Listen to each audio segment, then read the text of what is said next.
Hello, everybody. Welcome back. Pike over here. Today is Thursday, and it's wonderful. It's a little bit colder, but we can do it. Let's talk Bitcoin and the system, against the current system we're living,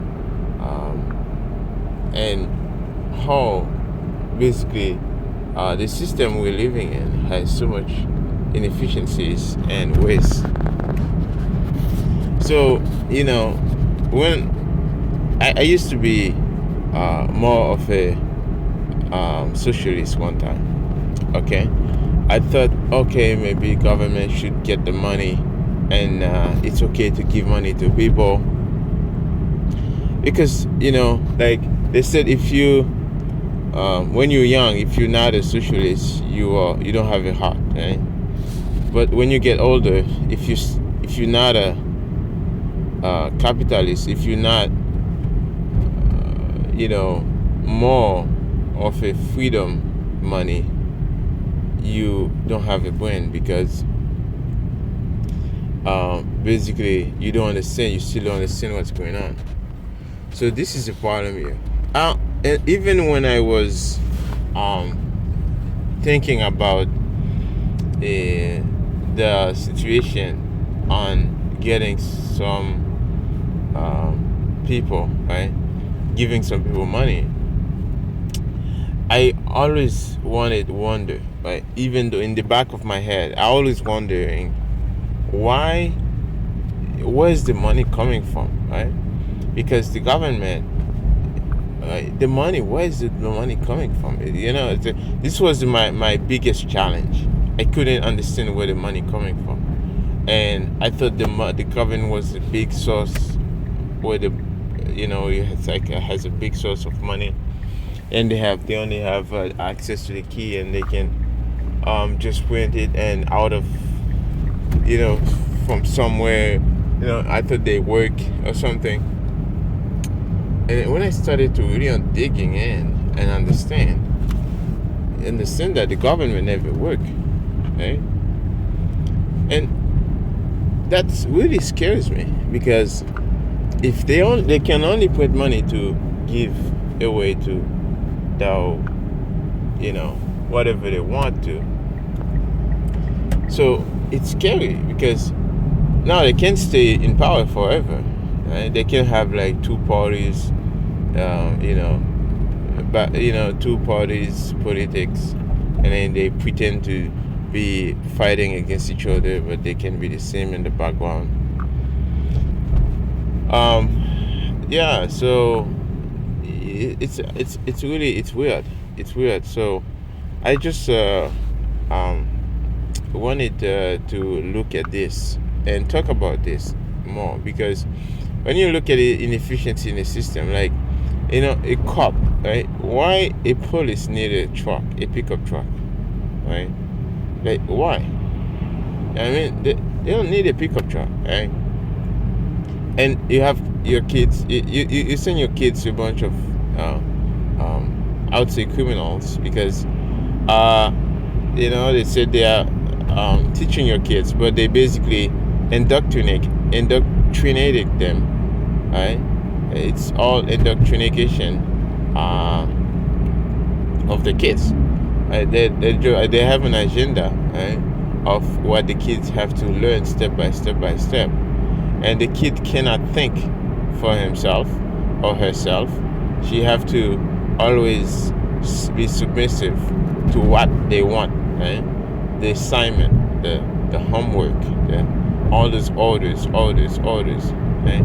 Since you're a kid, you always been thinking about taking orders and tell you what to do, right?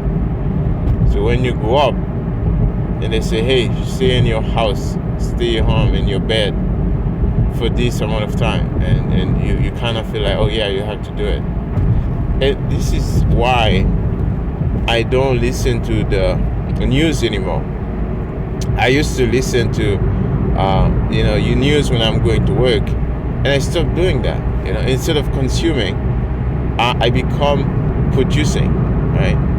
So I don't do that anymore because it's more destructive to me instead of productive. So the news doesn't add any value, like zero value in my life. Like it's like in contrast to that, it destroys your life because it makes you fearful, gives you order, tell you what to do, control your mind, right? So this is why I stopped listening to the news on my radio. So that's the situation here. And I was talking about waste and socialism. And you look at like a bunch of people never work, right? And they just basically rely on the government to pay them. And they are so entitled to that. Oh, you get them speaking and say in the bus and say, oh, the government still doesn't send me my money. I'm waiting for my money from the government. I say, okay, did you work for it? What? How can you say it's your money? I mean, I know, like, maybe you're getting the money. Okay, but how can you say it's your money? Right? It's not your money. They're stealing money from somebody else to give you. They're stealing money from everybody else in the system and then give you. Okay, every time they print money, right? It's coming from nowhere.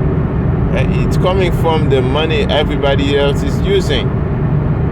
So that's why the value of the money is decreasing. That's why your money is worthless. So that's the situation here. Just because the reason why you don't see it go so fast, it's because there's a lot of people using it. There are a lot of people all over the country that are using the currency. That's why you see it's not falling so bad. But in real term, right, like since they take out the currency out of backing from gold or real money, it's no longer real. It's all fake. So that's the problem here, and that's why all roads come to Bitcoin. Right? All roads end up with Bitcoin. So that's the situation here. We have to understand that Bitcoin is the end of the world and the beginning of a new future. Bitcoin is a new beginning where you have a bright future, right? So a beautiful sunny day, nice morning. Outside is cold, but in the car it's kind of a little bit warmer, right? And it's beautiful. Yesterday I have one guy who quit, and he was kind of very angry and all that. And here's the thing, guys. When you work, right? I know I'm a little bit off subject, but yesterday I wanted to make a separate podcast, so I didn't have time to do it. But now here's the thing. I just want to tell you one thing. I know it's not easy, okay? Sometimes you go to work, you have people yelling at you. People are stressed and they bring that stress to work. So you have, so many things happening, right? Like people just call you, give you like so many shit and all those things, right? But remember, like, why are you doing this? That's why I said, don't just work for a living. Don't just work and then be slave and just go to bed, sleep, wake up, and do it again and again. No, you have to go for something, right? Save in Bitcoin. Get some sats. If you get 1 million sats every month, right? Even if you can get like 100,000 sats a week, okay, that's a tremendous progress. So this 100,000 sats, it's gonna be a lot in the future. So just think about that. It doesn't matter how much you can afford. Don't just work and then spend it away, bunch of junkies and all that. Don't do that, okay? So I have so many people who have phone bill, like so expensive phone bill, like all close to $90 a month. Like, why you need that? Like, I never use like $90 a month, right? I got a phone bill like maybe $25 a month, right? That's it. I'm not paying more than that, because what do I need the data for, right? So this is the thing here. There's way you can save, right? Like, I mean, my internet was supposed to be like 100, right?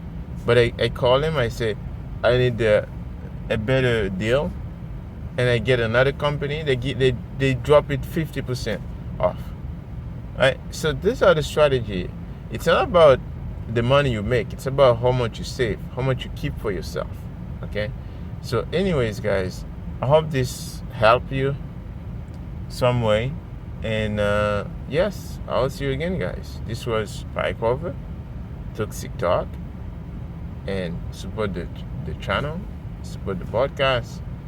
Let's lightning tip me some stats, and so I can keep going, guys. So this was Pike Over, and again, in the next Toxic Talk. Tomorrow is the last day of the week.